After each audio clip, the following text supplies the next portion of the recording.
नमस्कार दोस्तों, success study बारोदा YouTube channel में आपका स्वागत है। पढ़ाई से प्रतियोगिता तक के इस सफर में आज हम लेकर के आए हैं NMMS यानी national means cum merit scholarship exam, PM यशस्वी एग्जाम और टेस्ट एग्जाम। तीन परीक्षाओं का सिलेबस सेम है और उनके प्रश्नों को हल करने का तरीका भी सेम है, इसलिए यह वीडियो इन सभी परीक्षाओं के लिए महत्वपूर्ण है। इनके अलावा अन्य जो भी कंपटीशन एग्जाम्स होती है उनके लिए भी ये प्रश्न काफी महत्वपूर्ण है। तो आइए शुरू करते हैं हम आज का वीडियो और सीख लेते हैं कुछ नया।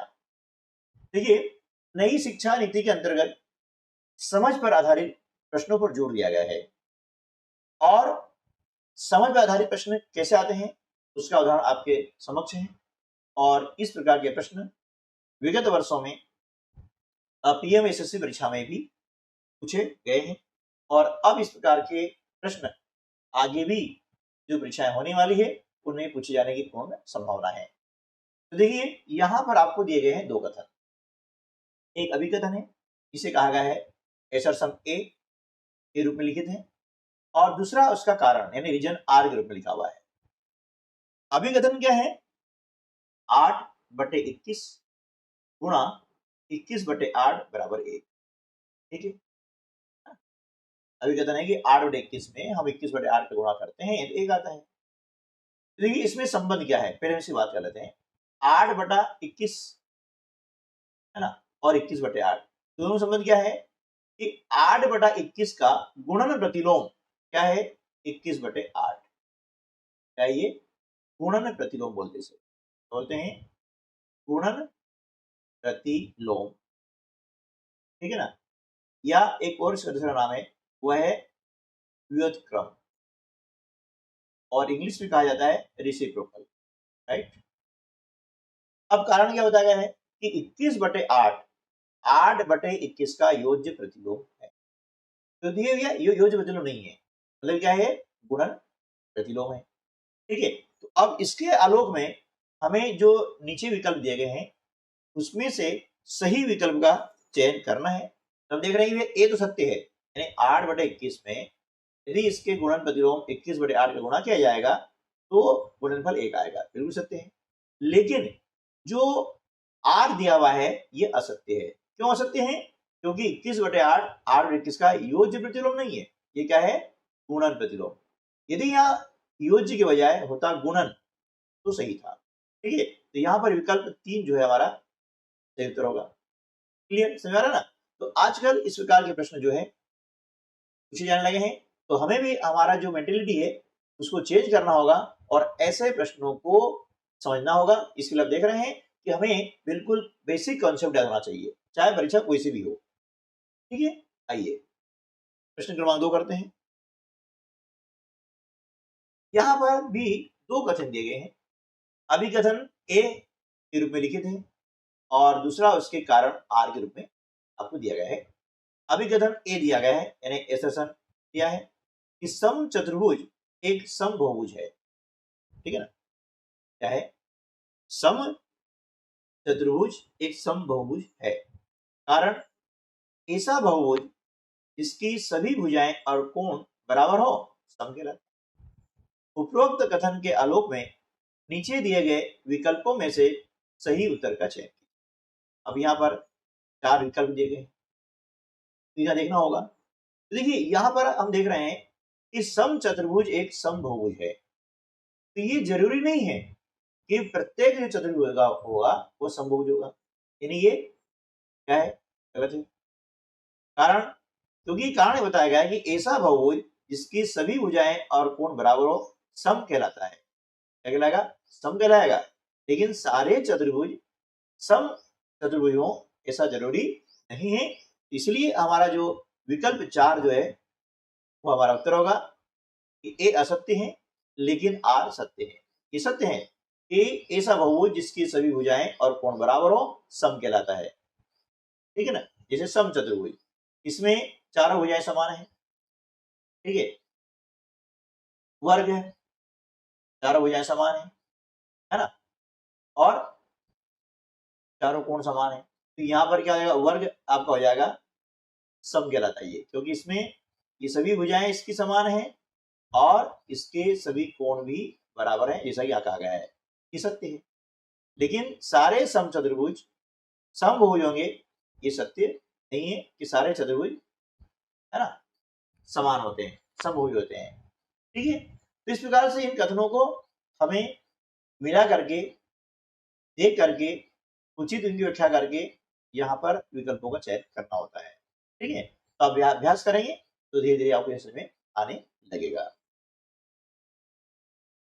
अब देखिए प्रश्न क्रमांक 3 बहुत ही महत्वपूर्ण प्रश्न है, देखिए है ना।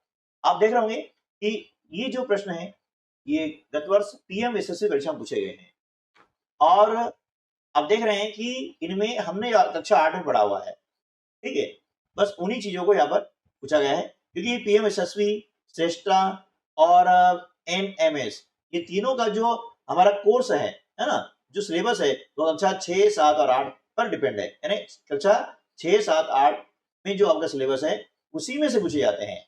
हाँ, पूछने का तरीका अन्य परीक्षाओं से थोड़ा हट करके है, आप देख रहे हैं, तो हमें हमारी तैयारी भी थोड़ा हट के करना है। ठीक है ना, बेसिक कंसेप्ट हमें सीखना है, जिसे कहा गया है लर्निंग आउटकम्स। ठीक है, अब देखिए यहाँ पर एक सूची है, 1 का मिलान 2 से करना है, यहाँ पर दिए गए गुण और सूची 2 में दिए गए उदाहरण, यानी किस गुण का कौन सा उदाहरण है। देखिए समवृद्ध गुण है।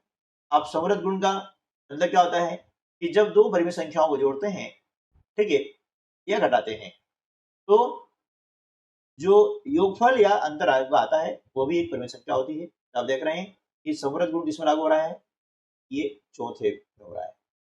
ठीक है, एक परिमेय संख्या है 2/3, इसमें 1/5 घटाया है तो 1/15 आया है, ये भी एक परिमेय संख्या है या भिन्न भी है ना। ठीक है, अब बात करें परिमेय संख्याओं की। अब साहचर्य नियम, अब साहचर्य में क्या होता है, उसका नाम ही है साहचर्य या सहचर या सहचरी गुण। ठीक है ना, इसमें क्या होता है कि 3 संख्या होती है और पहली बार में 2 संख्या और तीसरी छूट जाती है। अगले राउंड में क्या होता है, जो जो पहली है साथ रही उसको छोड़ दिया और बाद में कर दिया। जैसे देखिए यहाँ पर पी का संबंध पहले से समझ कैसे आएगा, देखिए ये 3 संख्या है, तो 3 में से ये पहले दोनों इधर की संख्याओं को क्या कर दिया, साहचर्य कर दिया, यानी साथ में कर दिया है। अब ये बराबर किसके होगा, यानी ये कोष्टक हटा करके ये संख्या 2 है, ये 2 संख्या 2 इसमें कर दिए, है ना। ऐसा गुण कहलाता है साहचर्य गुण कहलाता है ना, इसको सहचरी गुण भी कहते हैं।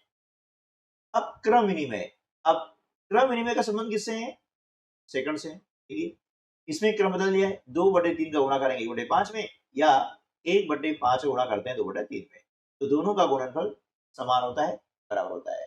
ये कहलाता है क्रम विनिमय का नियम। ठीक है ना। तीसरा होता है, अगला जो है वो क्या है, वितरकता यानी डिस्ट्रीब्यूटिव। ठीक है, इसका संबंध किससे है, इसे से है। क्यों है कि देखिए यहाँ पर 2 संख्याओं का क्या है, अंतर है और 1/2 गुणा करना है, तो पहले इन दोनों गुणा कर दिए। देखिए यहाँ पर 1/2 गुणा 1/5, फिर 1/2 गुणा करते हम 2/3 में, ये कर दिया। ठीक है ना, ये कहलाता है वितरकता गुण। ठीक है, अब ये हमने मिलान कर दिया है, तो इसके आधार पर सही उत्तर का चयन भी कर लेते हैं। ए का संबंध 4 से है, ये देखिए ए का संबंध 4 से, यानी 2 दिए आपके उत्तर हो ही नहीं सकते, हटाओ इनको। अब 2 मुझे आगे ढूंढना है। बी का संबंध किससे है, फर्स्ट से है, बी का फर्स्ट, इसलिए विकल्प 4 हमारा सही है। आगे मिलान करने की जरूरत भी नहीं है, लेकिन समझना जरूरी है। अगला प्रश्न है, ऋण 3 गुणा 2/33 गुणा ऋण 48/6 का गुणात्मक प्रतिलोम क्या है। तो क्या करेंगे, इस प्रश्न को हम पहले हल कर लेते हैं। ठीक है, नहीं हल कर सकते हैं, इस दिक्कत नहीं है, लेकिन यहाँ पर अब थोड़ा आपको अच्छे से समझ में आ जाएगा। ये अब देखिए 3 से हमने इसको डिवाइड किया है, 3 कम 3 3 थी, 6 से 8 48। ठीक है ना, अब देखिए ये ऋण है, ऋण का चिन्ह और ये ऋण का चिन्ह है, तो ऋण और ऋण का गुणा करते धन आता है और धन चिन्ह लगाते नहीं है। 2 का गुणा किया हमने 8 में, 2 8 16/11, यानी हमारा इनका हल 16/11 है, लेकिन ये उत्तर सही नहीं है।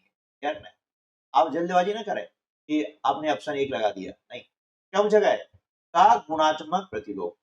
तो 16/11 का गुणात्मक प्रतिलोम क्या होता है, गुणात्मक प्रतिलोम या गुणन प्रतिलोम या व्यतिलोम, ये नाम याद रखें आप, है ना। 16/11 का गुणात्मक प्रतिलोम होता है 11/16, ठीक है ना। जब दोनों का हम गुणा करते हैं तो इनका गुणनफल 1 आना चाहिए, ठीक है। तो दोनों एक दूसरे के गुणात्मक प्रतिलोम कहलाते हैं। 11/16 का गुणात्मक प्रतिलोम हो जाएगा 16/11 और 16/11 का गुणात्मक प्रतिलोम हो जाएगा 11/16। 11/16 जो है हमारा सही उत्तर है, ठीक है। प्रश्न क्रमांक 5, वर्ग अंतराल 10 से 20 में 20 चारों में से क्या है, ठीक है। ये हमारा जो प्रश्न है इस सांख्यिकी संबंधित प्रश्न है, उसमें हम क्या करते हैं, वर्ग बनाते हैं, है ना। तो वर्गों का ये 10 से 20 ये कहलाता है वर्ग अंतराल। इसमें ये जो पहली संख्या आती है इसको बोलते हैं निम्न वर्ग सीमा। क्या बोलते हैं, निम्न वर्ग सीमा। ये आप थोड़ा समझ लेंगे तो इस पर आधारित अन्य प्रश्न आएंगे, वो भी आप कर पाएंगे, क्योंकि हमें सीखना है, रटना नहीं है। एक उत्तर लगा दिया, आगे बढ़ गए, है ना। ये कहलाएगी उच्च वर्ग सीमा। क्या कहलाती है, उच्च वर्ग सीमा, या इसे हम कहते हैं ऊपरी वर्ग सीमा, ठीक है ना। ऊपरी वर्ग सीमा यानी अपर लिमिट, ओके, और ये हो जाएगा लोअर लिमिट, ठीक है। ये हो गई सीमा, निम्न सीमा और ये उच्च सीमा, ठीक है। अब इनका जो अंतर आता है दोनों का, इन्हें उच्च सीमा में से निम्न सीमा हम घटाते हैं, जो अंतर आता है ये कहलाता है, क्या कहलाएगा, प्रसार, यानी वर्ग प्रसार या वर्ग परिसर भी कहते हैं, बोलते हैं वर्ग परिसर, है ना, या वर्ग प्रसार, ठीक है। तो यहां तो क्या आ गया कि वर्ग अंतराल 10 से 20 में 20 क्या है, तो 20 है ऊपरी सीमा यानी उच्च सीमा। ऑप्शन 2 हमारा सही हो जाएगा, लेकिन साथ में यह 2 प्रश्न हमारे और भी बन गए हैं, ठीक है। तो इस प्रकार से हमें सीखना होता है इन परीक्षाओं में सफल होने के लिए। अगला प्रश्न है, बहुत ही बढ़िया प्रश्न है, और ये प्रश्न है आपका है निर्देशांक से संबंधित। निर्देशांक क्या होता है, इसको थोड़ा हम समझ लेते हैं कि एक कोई क्षेत्र होता है, ठीक है ना। उस क्षेत्र में किसी भी बिंदु की सही स्थिति दर्शाने के लिए हम उपयोग करते हैं निर्देशांक का, है ना। अब क्या करें, कोई भी क्षेत्र है, इसको हम क्या करते हैं, एक ऐसी रेखा खींचते हैं, इसे हम बोलते हैं क्षैतिज रेखा यानी हॉरिजॉन्टल, है ना। और ये एक ऊर्ध्वाधर हम खींचते हैं रेखा, ठीक है, इसे बोलते हैं ऊर्ध्वाधर अक्ष, यानी इसको वाई अक्ष नाम दिया जाता है, ठीक है। और ये एक्स अक्ष कहलाता है, यानी जो हॉरिजॉन्टल है, क्षैतिज है, ये एक्स अक्ष है, और जो ऊर्ध्वाधर है ये कहलाता है वाई अक्ष, ठीक है। अब ये जो बिंदु है यहाँ पर एक दूसरे को काट रहे हैं, ये कहलाता है मूल बिंदु। ये क्या कहलाएगा, मूल बिंदु कहलाता है। अब यहाँ से 0 है, तो मूल बिंदु का जो निर्देशांक होता है वो होता है 0, ठीक है। अब क्या हुआ कि कोई भी स्थिति है ये 4 भागों बढ़ जाती है, ये पहला चतुर्थांश कहलाता है, इसी समय प्रश्न परीक्षा पूछे गए हैं, है ना। और आगे पूछ सकते हैं, इसलिए थोड़ा सा समझ लीजिएगा।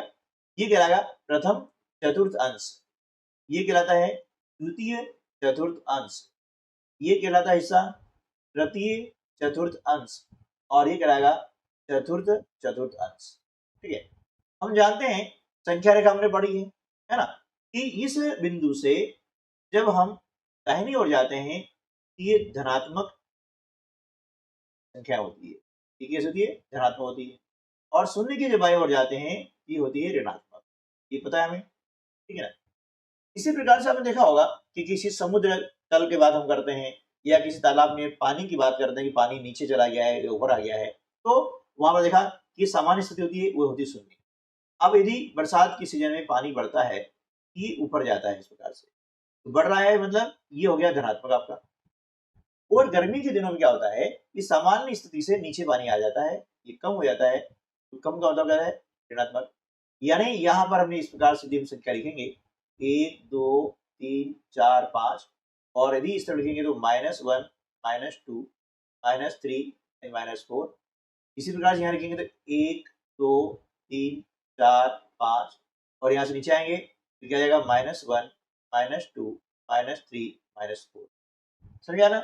और जब भी कोई बिंदु आता है तो पहले x है ना, पहले x अक्ष का जो बिंदु होता है वो लिखा जाता है, और बाद में जो लिखा जाता है वह y अक्ष वाला लिखा जाता है।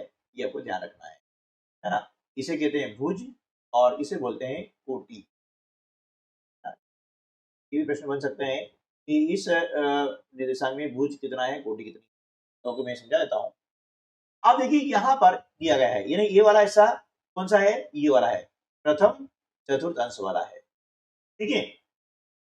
अब ए दिया है, यानी यहां से ये है ना, और यहां से ये, यानी क्या बोला कि सबसे पहले हम क्या करेंगे कि एक्स अक्ष वाले बिंदु लिखते हैं। तो ए की स्थिति क्या आ गई, ये 1 आ गई है ना, और बी क्या आ गई, 2 आ गई, बी की 2 आ गई और ए की 1 आ गई, ठीक है। बिंदु बी में क्या है, एक्स का 2 है और वाई पर 1 है, इसकी 1 आ गई। सी बिंदु की स्थिति क्या है, एक्स में कितना है, 3 है, ये 3 पहले लिखते हैं, और वाई वाला बिंदु वो बाद में। समझ रहे हैं कि यहाँ पर जो बिंदु ये लिखा गया है कि 2 1 की स्थिति बताइए, बिंदु ए बी सी डी कौन सा है, तो इस प्रकार देखना आपको। तो यहाँ आप देख रहे हैं कि 2 1 ये बिंदु बी की स्थिति है, इसकी ये बिंदु बी की स्थिति है, तो ऑप्शन 2 हमारा सही हो जाएगा। है ना, इस प्रकार से ये इसको बोलते हैं भुज, इसको बोलते हैं कोटि, और किसी बिंदु को हमें दिखाया जाता है। इसे मान लीजिए उदाहरण के लिए कि यहाँ पर एक बिंदु ये वाला, और बताया गया है, इसका मैंने नाम दे दिया है, मान लिया पी दिया है, और कहा गया है कि पी बिंदु के निर्देशांक ज्ञात कीजिए, या निम्न में से पी बिंदु का सही निर्देशांक कौन सा होगा। क्या करना है, तो यहां से इसको पहले तो ये मिलाना है, इसकी स्थिति कहां पर है देख रहे हैं, हम देख रहे हैं कि x की हमने क्या कहा था, x की स्थिति पहले लिखनी है, यानी x अक्ष का जो भी बिंदु है, जो संख्या है उसे पहले लिखना है। तो यहाँ क्या लिखेंगे, x पे -3, y भी लिखना है 3 आ रहा है, ये p बिंदु की स्थिति होगी। क्लियर, समझ आया ना। तो आज की वीडियो में बस इतना ही, मिलते हैं अगले वीडियो में, तब तक के लिए नमस्कार, जय हिंद।